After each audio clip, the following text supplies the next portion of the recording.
কসম, কানের মজার জন্য বলি না রে ভাই, বুঝার জন্য বলছি। ধরতে দেরি হয়ে গেল। সোশ্যাল মিডিয়ায় যারা দেখেছেন, প্রথমে ওই মা তার ওই মেয়েটাকে হত্যা করে নাই, তার পরকীয়ার প্রেমিকাকে দিয়ে, তার আপন মেয়ে আলেমা মেয়েটাকে প্রথমে তার পরকীয়ার ওই বন্ধুকে দিয়ে তার মেয়েটাকে দর্শন করিয়েছে। নাউজুবিল্লাহ, জোরে বলে। একটা মা পরকীয়া করতে করতে তার জীবনটারে নষ্ট করছে রে ভাই, তার ভালো মন্দ যাচাই করার যোগ্যতা হারিয়ে ফেলছে। আপনাদের বিবেকের কাছে প্রশ্ন করতে যায়, হে মুসলমান ইমানদার, দুনিয়ার কোনো বাবা, দুনিয়ার কোনো মাকে তার মেয়েকে অন্য কোনো পুরুষ দ্বারা দর্শন করাইতে পারে? কথা বলেন ঠিক না বেঠিক? আল্লাহর কসম, সোশ্যাল মিডিয়ায় যারা দেখেছেন, প্রথমে তার মেয়েটাকে তার পরকীয়ার বন্ধুকে দ্বারা দর্শন করিয়েছে, এরপর গলা টিপে তার মেয়েটাকে হত্যা করেছে। তাহলে পরকীয়া নামক গজব তারে কতটুক পর্যন্ত গ্রাস করছে? ঠিক না ভাই ঠিক? এই আল্লাহর মন্দির ভালো মন্দ যাচাই করার যোগ্যতা হারিয়ে ফেলছে। ও মা, পরকীয়ায় যারা লিপ্ত আছে, অনেক আল্লাহর বান্দি আছে, দেখবেন আল্লাহর ভয় নাই, পরকীয়া করতে করতে তার কলিজার টুকরা সন্তানটারে বিক্রি করে দেয়। ঠিক না ভাই ঠিক? জোরে বলেন। অন্যের হাত ধরে চলে যায়। এটা কেন হয়? তার কারণ হলো মুসলমান ইমানদার, ভালো করে বুঝাইলে বুঝবেন। আজ থেকে 30 বছর আগে যখন সাদা কালো টেলিভিশন ছিল, সপ্তাহে একদিন ছবি হইতো। ঠিক না বেঠিক? জোরে বলে। ইহুদি খ্রিস্টানেরা দেখলো না না এটা কাজ হবে না, বলে সপ্তাহে 2 দিন দে। না না কাজ হবে না। এরপরে কি করো? বলে 3 দিন দে, তাও কাজ হয় না। বড় বড় হলগুলো চালু করলো। না না, মুসলমানদের ইমান নষ্ট করা যায় না, সপ্তাহে একদিন ছবি দেখতে যায়। না না কাজ হবে না বলে তারা। এই লোকেরা ভিসিআর বার করলো, কাজ হলো না, বলে সিডি বার করলো, কাজ হলো না। এদের ইমান যদি নষ্ট করতে চাও, ডিশের ব্যবস্থা করো, ওয়াইফাই ব্যবস্থা করো, এর মধ্যে এমন এমন চ্যানেল লাগায় দাও, ইন্ডিয়ার কিরণমালা, কটকটি ইত্যাদি লাগায় দাও। এগুলো দেখবে এগুলো দেখে দেখে বাংলাদেশের মহিলারা কেমনে কার সাথে পরকীয়া করতে হয়, কেমনে কার হাত ধরে বের হতে যেতে হয়, এগুলো শিক্ষা দেওয়া হয়। ঠিক না বেঠিক? ওই কটকো কি বলে, আল্লাহর কসম, আমার মনে হয়, আমার বিবেকে বলছে, আমি মনে হয় কোনোদিন একটা সিনও দেখি নাই, কিন্তু এই কিরণমালার মধ্যে শুনতে পারছি এইটা দেখে দেখে একজন যুবকের সাথে কেমনে প্রেম করতে হয়, একজনের হাত ধরে কেমনে বের হতে হয়, শাশুড়িকে কেমনে সাইজ করতে হয়, এগুলো বলে শিক্ষা দেওয়া হয়। এগুলো কি আসলে ঠিক? আমি দেখি না, এগুলো শিক্ষা দেওয়া হয়। ওই ইন্ডিয়ার মানুষ আপনাদের জন্য এটা ব্যবস্থা করেছে। বাংলাদেশের মহিলারা এটা যদি কেউ দেখতে না পারে, পরবর্তীতে হাইলাইটস কাজা আদায় করে। ঠিক না বেঠি? কিন্তু নামাজ পড়বে না, পর্দা করবে না, হাইলাইট দেখবে। কিন্তু গানের ব্যাপারে যুবক শুনে নাও, গানের ব্যাপারে আমার পয়গম্বর কি বলে, প্রত্যেকটা কথার মধ্যে হাদিসের দলিল থাকবে। যারা গান শোনো, পর্দার মা, যুবক ভাইরা যারা গান শোনো, দিলের মধ্যে আল্লাহর ভয় নাই, গান শুনে শুনে জীবনটারে পরিবর্তন করতেছো রে ভাই। ক্বালান নাবিয়্যু সাল্লাল্লাহু আলাইহি ওয়াসাল্লাম, ইসতিমাউল মালাই মাসিয়াতুন ওয়াল জুলুসু আলাইহা ফিসকুন ওয়াত তালাজ্জুজু বিহা কুফরুন। পয়গম্বর জানায় দেয়, ইসতিমাউল মালাই মাসিয়াতুন বলে যারা গান শোনে তারা কবিরা গুনাহ করে। আপনারা বলেন, একটা কবিরা গুনাহ আমার আপনার জন্য জাহান্নামে যাওয়ার জন্য যথেষ্ট। ঠিক না বেঠিক? এক বন্ধু আর এক বন্ধুরে সকালবেলা ডাক দেয়া বলে, বন্ধুরে শান, সিরাজগঞ্জের ইমন খানের গান যদি রাতের বেলায় বল্টু লাগায় না শুনি। এক বান্ধবী আর এক বান্ধবী ডাক দিয়ে বলে, রাস্তাঘাটে যখন বুরকা পরে চলি, কানের মধ্যে যদি ভিতরে ইয়ারফোন না লাগাই আমাদের ভালো লাগে না, তুমি কি শোনো? তখন ওই বন্ধু ডাক দেয়া বলে, হ্যাঁ, আমি রাতের বেলায় যদি গান না শুনি আমারও ঘুম হয় না। ঠিক না বেঠিক? জোরে বলেন। এরে যুবক, যারা গান শুনে শুনে ঘুমাও, গান শুনলে 1 নাম্বার ক্ষতি হলো কবিরা গুনাহ হয়, কবিরা গুনাহ তোমার জাহান্নামে নিয়ে যাবে। 2 নাম্বার হলো গান শুনলে ব্রেনের মধ্যে রসুনের চোষার মতো বিজ্ঞান প্রমাণ করেছে, রসুনের চোষার মতো ব্রেনের মধ্যে একটা আবরণ পড়ে যায়। যখন আবরণ পড়ে যায় ওই বান্দা তখন আর ভালো মন্দ যাচাই করার যোগ্যতা হারিয়ে ফেলে। ঠিক না বে ঠিক? এরে মুসলমান ইমানদার, যেই গল্পে হৃদয় গলাম আজ থেকে প্রায় 12 বছর আগে আমি একটা বই পড়েছিলাম, ওর মধ্যে একটা গানের একটা ইতিহাস পড়ছিলাম। ঘটনাটা এমন সংক্ষিপ্ত বলে, একটা যুবক উঠতে গান, বসতে গান, চলতে গান, টয়লেটে পর্যন্ত গান, খাবার খাইতে গেলেও গান। এমন যুবক কিন্তু আমাদের মাঝেও আছে না নাই? আল্লাহর বান্দা যুবক যেখানে যায় না কেন 24টা ঘন্টা তার জীবনটারে গানের সাথে সাজায়। এলাকার মানুষ জেনে গেল এই ছেলেটা এলাকার মধ্যে সবচাইতে খারাপ ছেলে, এর চাইতে বড় গুনাহগার কেউ না। আগে বসতে বলবো? আচ্ছা আগায় বসে। প্রথমে তো উঠে যাইতেছিল, তাই না? চলবে আর কিছু সময়? চলবে চলবে। কয়টা পর্যন্ত? 11টা। আগে বসেন না ভাই, আমার প্রত্যেক দিন প্রোগ্রাম করা লাগে। 12টা তো বাজেই গেছে। সারা রাত কি কোন যাবে হুজুর? সারা রাত কেটে কয় ভাই, আপনি তো একদিন, আমার প্রত্যেক দিন। আগামীকালকে মাহফিল মোহাম্মদপুর। কোথায়? মোহাম্মদপুর। খারাপ লাগে আপনাদের না? আস্তে আস্তে বলতেছি, আসলে আমার কণ্ঠটা ভাঙ্গা তো, এই জন্য ব্যালেন্স পাইতেছি না। যাই হোক, আপনারা বসেন, চলবে কিছু সময়, 12টা পর্যন্ত ইনশাল্লাহ। ঠিক আছে ইনশাল্লাহ। আল্লাহর বান্দা যুবক তখন ডাক দিয়া বলে, চলতে গান, উঠতে গান, বসতে গান। ভালো করে শুনেন ভাই, 24টা ঘন্টা গান শুনে শুনে যুবকটার জীবনটারে নষ্ট করে দিয়েছে। এই যুবকের এলাকার মধ্যে সবাই জানে এই ছেলে এত পরিমাণ গুনাহগার, নাপাক হয়ে গেছে। এমন সন্তান আছে না নাই? এরে বাবা, আল্লাহর গোলামেরা দিলটা নরম করে শুনবেন। আল্লাহর বান্দা ওই যুবকটা হঠাৎ করে আল্লাহর ডাকে সাড়া দিয়ে চলে গেল। এলাকার মাতাব্বারেরা মসজিদের মাইক দিয়ে এলান করে দেয়। কি এলান করে? এই যুবকটা আমাদের এলাকার মধ্যে সবচাইতে বড় নাপাক। এই ছেলেটা 24টা ঘন্টা গান শুনতে শুনতে জীবনটা শেষ করে দিয়েছে। আমাদের এই পবিত্র এলাকার যে কবরস্থান আছে, এই যুবকটারে কবরে দিতে দিব না।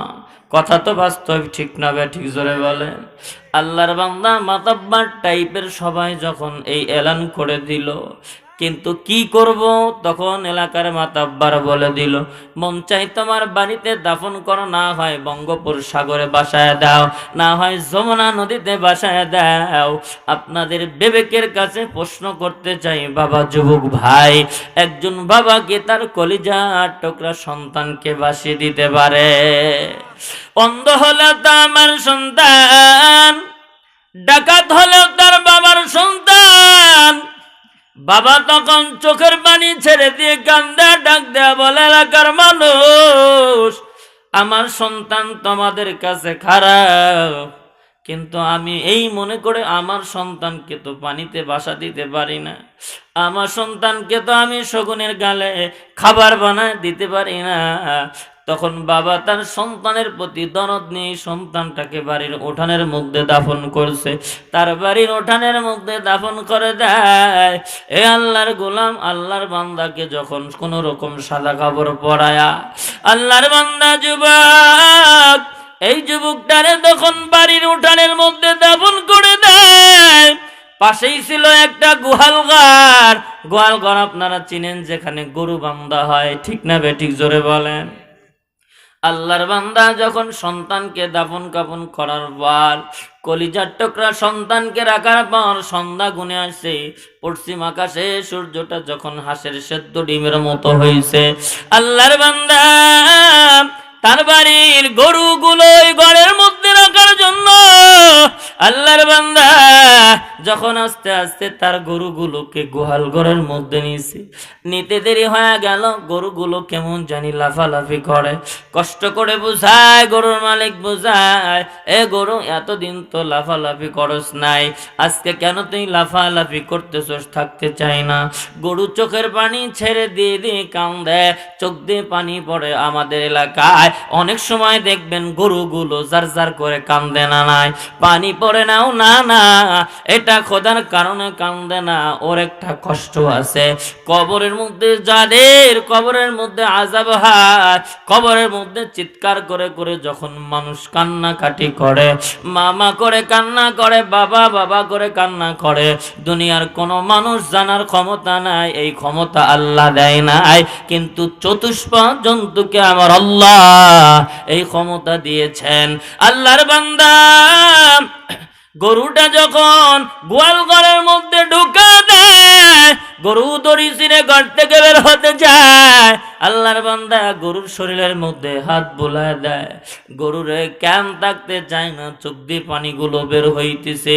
হঠাৎ করে বুঝতে না পেরে তৎকালীন যুগের একজন বুজুর্গকে রাতের বেলায় স্বপ্নে দেখতেছে ওই যুবকের কবরের মধ্যে জাহান্নামের আগুন, চতুষ্পাকে চতুর্দিকে জাহান্নামের আগুন, বড় বড় সাপ, কালো বর্ণের সাপ ওই যুবকের কবরের মধ্যে, ওই যুবকরা এমন ভাবে কামড়াইতেছে, সূর্যের আলোর মতো, নীলনগের মতো আলো, ওই কালো বর্ণের সাপগুলো তারে কামড়াইতেছে।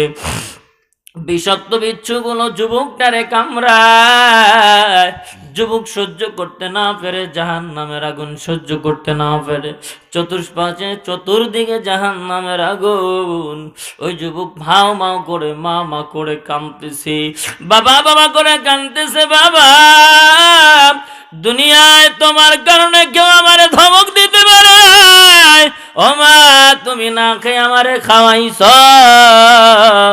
ও বাবা তুমি কষ্ট করে তুমি আমারে লালন পালন করছো, কিন্তু আমি বুঝি নাই, না বুঝার কারণে, আল্লাহর নাফরমানি করার কারণে, গান শোনার কারণে বাবা আমার কবরের চতুর্দিকে জাহান্নামের আগুন, বড় বড় সাপগুলো আমার কবরের মধ্যে ধ্বংসন করতেছে, বিষাক্ত বিষাক্ত বিচ্ছুগুলো আমার এমন ভাবে কামড়াইতেছে। এরে আল্লাহর গোলাম, আল্লাহর বান্দা এই বুজুর্গটা এসে তাকে ডাক দেয়া বলে, আল্লাহর বান্দারে তুমি তোমার গরুগুলো গোহাল ঘরে রাখতে পারো না কেন, তুমি কি জানা? বলে না না এরকম তো কোনোদিন হয় নাই। বলে তুমি জানো না তোমার সন্তান তো বড় গুনাহগার ছেলেটা তো জানো? বলে হ্যাঁ, আমার সন্তান গান শুনে শুনে জীবনটারে নষ্ট করে দিয়েছে। এরে আল্লাহর গোলাম, তুমি যদি তোমার এই গোহাল ঘরের মধ্যে গরু রাখতে চাও, তোমার সন্তানকে কানতে উঠায়া পানিতে ভাসায় দাও, কারণ তোমার সন্তানের কবরের মধ্যে জাহান্নামের আগুন জ্বলতেছে, চতুষ্পক্ষে চতুর্দিকে জাহান্নামের আগুন সাপগুলো ধ্বংসন করতেছে। তোমার সন্তান হাউমাউ করে বাবা বাবা করে কান্দে, আহারে সাপগুলো যখন ধ্বংসন করে মাটির নিচে চলে যায়, আবার উঠে আবার ধ্বংসন করে, তোমার সন্তান কিন্তু বাবা বাবা করে কাঁদতেছে আর বলতেছে আল্লাহ আর একটা বার যদি সুযোগ দেওয়া হতো, দুনিয়ায় যা গান শুনতাম না, জিনা ব্যভিচারী করতাম না, নাটক গান শিখতাম না, আল্লাহ একবার যারা কবরে চলে যায় দ্বিতীয়বার আর সুযোগ দেওয়া হয় না, ঠিক না ভাই? ঠিক।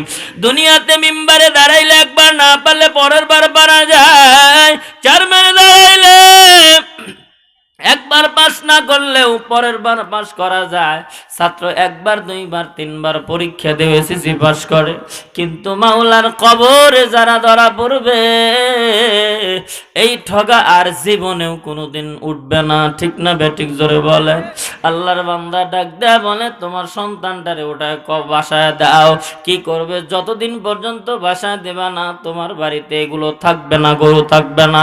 কি করবে বাবা? তার কলিজার টুকরা সন্তানকে বাসিয়ে দিয়েছে, আল্লাহর রাস্তায় দান করেছে, হতে পারে এই দানের উসিলায় আমার আল্লাহ ওই যুবকের কবরটাকে জান্নাতের বাগান বানাইতে পারে না নাই। যাই হোক, লম্বা হয়ে গেল। পয়গম্বর বলেন, হে যুবক, ইস্তিমাউল মালাই মাসিয়াতুন। পয়গম্বর বলেন, গান শোনা হলো কবিরা গুনাহ। প্রশ্ন করতে পারেন, শুধু যুবকরা শুনবে, যুবতীরা শুনলে গুনাহ হয় না? না না, যুবক যুবতী নারী পুরুষ যত লোক আছে না কেন সবারই কবিরা গুনাহ হয়, ঠিক না বে ঠিক? জোরে বলেন। 2 নাম্বার, ওয়াল জুলুসু আলাইহা ফিসকুন। পয়গম্বর জানা দেয়, বলে যারা গানের মজলিসে বসে তারা ফাসিক। নাউজুবিল্লাহ। জোরে বলেন। আপনার এই বেড়াবাজু এলাকার মধ্যে এরকম বৈঠকি গান হয়? হয় না? আলহামদুলিল্লাহ, হয় না, আসলে হয় না। আল্লাহু আকবার। আমি একটা এলাকা পাইলাম যে বৈঠকি গান হয় না। বৈঠকি গান কাকে বলে জানেন? ডোল নাই, তবলা নাই, খঞ্জুরি নাই, বাঙ্গা একটা কলসি আর গাবলা পিটায় পিটায় গান গায়, এমন আল্লাহর বান্দা আছে না নাই?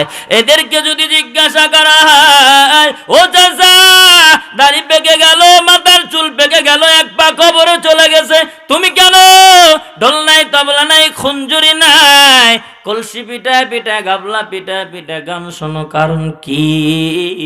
বলে, আমরা গান শুনি না, গান গাইও না, এটা হলো আমাদের পীরের শান গাই, ঠিক না বে ঠিক? এমন বন্ড পীর আপনাদের এলাকায় কি আছে? এই জোরে বলেন, আছে? থাকলে তওবা করে না।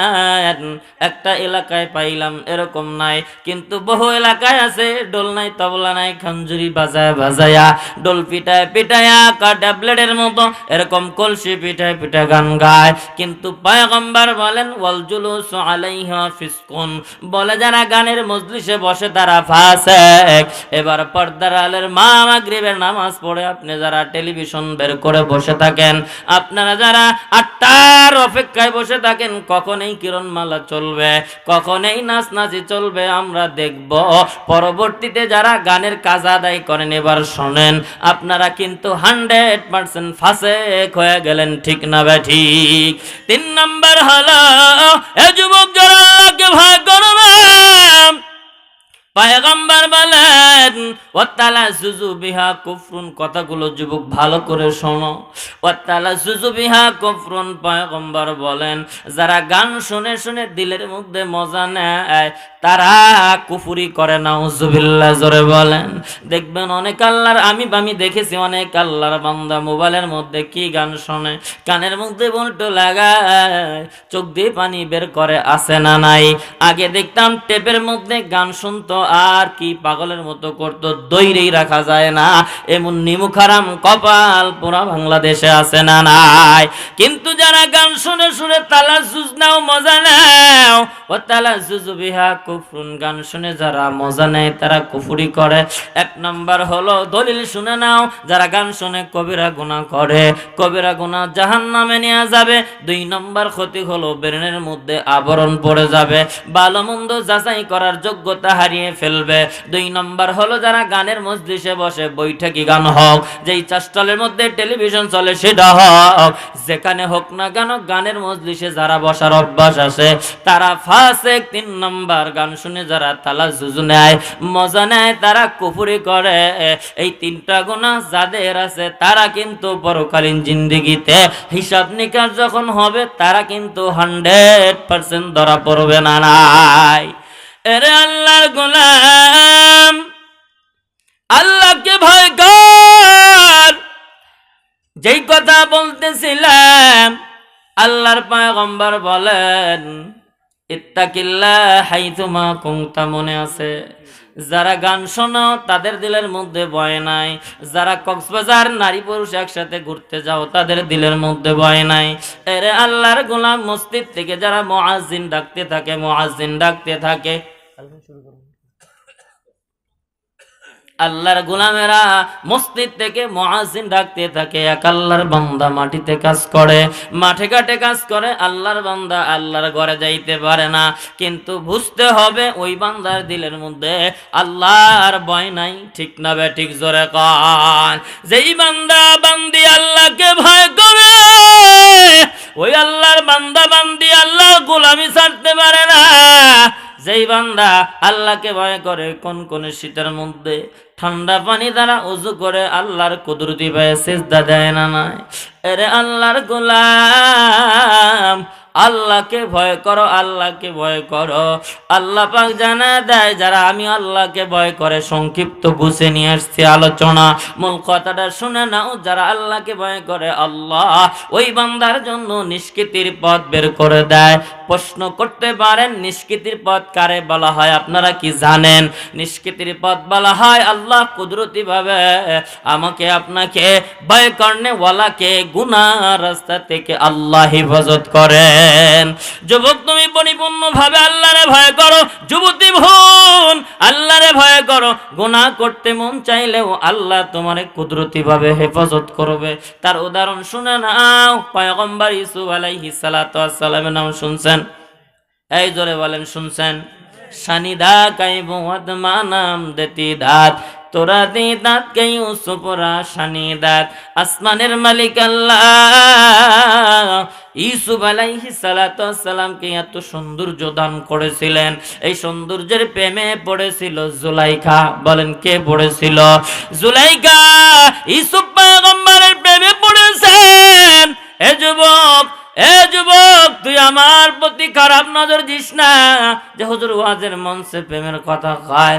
না না, বুঝানোর জন্য বলছি। জুলাইখা ইউসুফ পয়গম্বরের প্রেমে পড়েছে। জুলাইখা বারবার বুঝায়, ও ইউসুফ আমি তোমারে কি বুঝাই, তুমি কি বোঝো না? তুমি কি আমার চোখের ইশারা বোঝো না, হাতের ইশারা বোঝো না? তোমার কাছে আমি কি চাই তুমি কি বোঝো না? ইউসুফ পয়গম্বর একটাবারও তার দিকে তাকায় না। তার ইশারা কোনো কিছু সে আল্লাহর বান্দা পয়গম্বর কোনো কিছুতে হিসাবের মধ্যে নেয় না। জুলাইখা চিন্তা করলো না না, আমার আশা কখনো পূরণ হবে না। জুলাইখা আল্লাহর পয়গম্বর ইউসুফ আলাইহিস সালাতু ওয়াস সালামের জন্য একটা অন্তর্মোহ করলেন। এত সুন্দর ঝকঝকে জায়গা, পর্দার এই ওয়ালের মধ্যে উলঙ্গ অর্ধ উলঙ্গ নেকেট পিকচার গুলো লাগাইছে। 7টা দরজা, গেট, আস্তে আস্তে সব দরজা গুলো লাগায় দিছে, গেট গুলো লাগায় দিছে।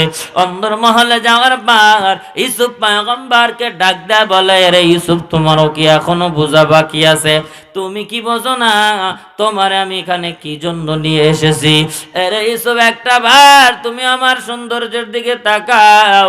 এ যুবক, ইউসুফ পয়গম্বর একটা বারের জন্য জুলাইখার দিকে তাকায় না। আল্লাহু আকবার, জোরে বলেন। একটা বারের জন্য জুলাইখার দিকে তাকায় না। ইউসুফ পয়গম্বরকে জুলাইখা তখন প্রশ্ন করছিল, ইউসুফ বলো তুমি যে আমার থেকে দূরে থাকো তোমার কোন জিনিসে বাধা দেয়?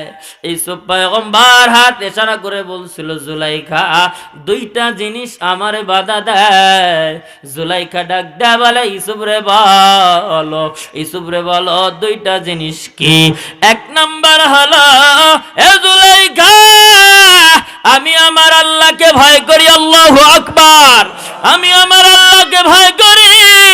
জুলাইখা ডাক দেয়া বলে, এখানে তোমার আল্লাহকে পাইবা কই? জুলাইখা ডাক দেয়া বলে, এখানে তোমার আল্লাহকে পাইবা কই? আর ইউসুফ পয়গম্বর তখন ফাইনামা তুওয়াল্লু ফাসাম্মা ওয়াজহুল্লাহ। এরে জুলাইখা ডানে তাকাও, বামে তাকাও, সামনে তাকাও, যেখানে তাকাও না কেন সেখানেই আমার আল্লাহর কুদরত উপস্থিত, ঠিক না ঠিক? তুমি মনে করতেছো এখানে আমার আল্লাহ পাইবা কই? তুমি কি এটাও জানো দিলের মধ্যে কোনো বান্দা যদি ধারণা করে, কেমন ধারণা? বলে রাত্রি 12টা পর্যন্ত মাহফিল চলবে। এই আল্লাহর বান্দা কেউ ধারণা করলো 12টার পরে সবার ঘুম আসে, সবাই যার যার বাড়িতে চলে যাবে। এর মধ্যে থেকে একটা যুবক চিন্তা করছে এলাকার মধ্যে চুরি করব, ডাকাতি করব, বদমাশগিরি করব। দিলে দিলে তামান্না, কেউ জানে না। কিন্তু আপনাদের বিবেকের কাছে প্রশ্ন করতে চাই, যেটা কেউ জানে না সেটা জানেন কে? আল্লাহ পাক বলেন, গোলাম তুমি দিলে দিলে তামান্না করেছ, আমি আল্লাহ কিন্তু এটা ভালো জানি। কুল ইন তুখফু মা ফি সুদুরিকুম আও তুবদুহু ইয়ালামুহুল্লাহ। আল্লাহ পাক বলেন কুল ইন তুখফু মা ফি সুদুরিকুম, বান্দা তুই যে দিলে দিলে তামান্না করেছ এটা কিন্তু আমি আল্লাহ জানি। এর চাইতেও কঠিন হলো, এর চাইতেও সহজ হলো কোন বান্দা রাতের আমাবস্যার রাত, কালো কুচকুচে অন্ধকার রাত, এ রাতের বেলায় কোন আল্লাহর বান্দা যখন চলতেছে নিজের চেহারাটা পর্যন্ত দেখা যায় না, নিজে একটা শখ করে হাতের মধ্যে ঘড়ি লাগাইছে, ঘড়ির টাইম দেখা যায় না, কাউকে দেখা যায় না, এমন রাতের বেলায় অমাবস্যার কুচকুচে রাতের বেলায় কালো একটা পাথরের উপরে কালো একটা পিপিলিকা যখন চলে, ওইটা দুনিয়ার কোনো চোখটা শো করতে পারে না। ওইটা দেখার জন্য ওইটা দেখার জন্য অনুবীক্ষণ যন্ত্রের প্রয়োজন হয়। আল্লাহ বলেন ওইটা দেখা না, ওই পিপিলিকা যে রাতের বেলায় চলে, আমি আল্লাহ ওই পিপিলিকার পায়ের আওয়াজ আমি আল্লাহ স্পষ্ট শুনতে পাই। দেখি তো অবশ্যই। এই জন্য মুসলমান ইমানদার, তুমি ধারণা করো কেউ জানলো না, বাবাও জানলো না, মাও জানলো না, আমরা দেখবেন কানে মুখে কথা কয় না, নাই জোরে কন আছে না, আছে না?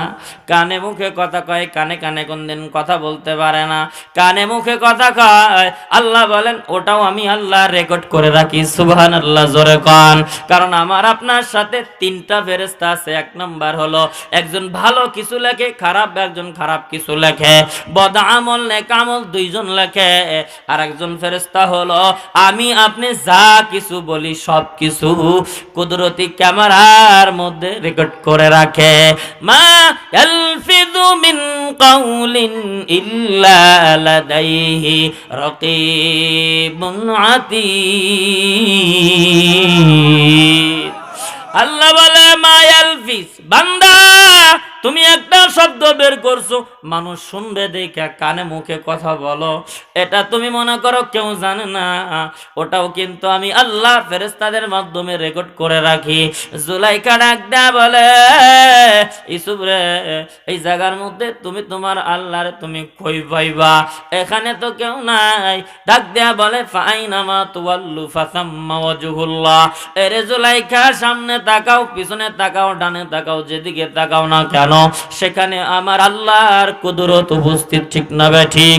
এরে কলিজার টুকরা যুবক, অপাত্তার মাগো, যাদের পার্কে যাও, পার্কের গেট দারোয়ানকে অল্প কিছু টাকা বেশি করে জঙ্গলে চলে যাও, মনে করো কেউ দেখে না, জিনা ব্যভিচারী করো যুবক, মাকে ফাঁকি দাও, বাবাকে ফাঁকি দাও, লেপ কম্বলের মধ্যে মোবাইলের মধ্যে গণা করো, মনে করো মা দেখলো না, এলাকার গার্জিয়ানও দেখলো না, এলাকার মেম্বার চেয়ারম্যান দেখলো না, মারে ফাঁকি দিতে পারো, বাবারে ফাঁকি দিতে পারো, আহারে পার্কে সবাই রে ফাঁকি দিতে পারো, তুমি আর তোমার গার্লফ্রেন্ড যা অপকর্মে লিপ্ত হও, বান্দা তুমি তখন সবাই রে ফাঁকি দিতে পারো, কিন্তু আমার আল্লাহ স্পষ্ট দেখে না নাই।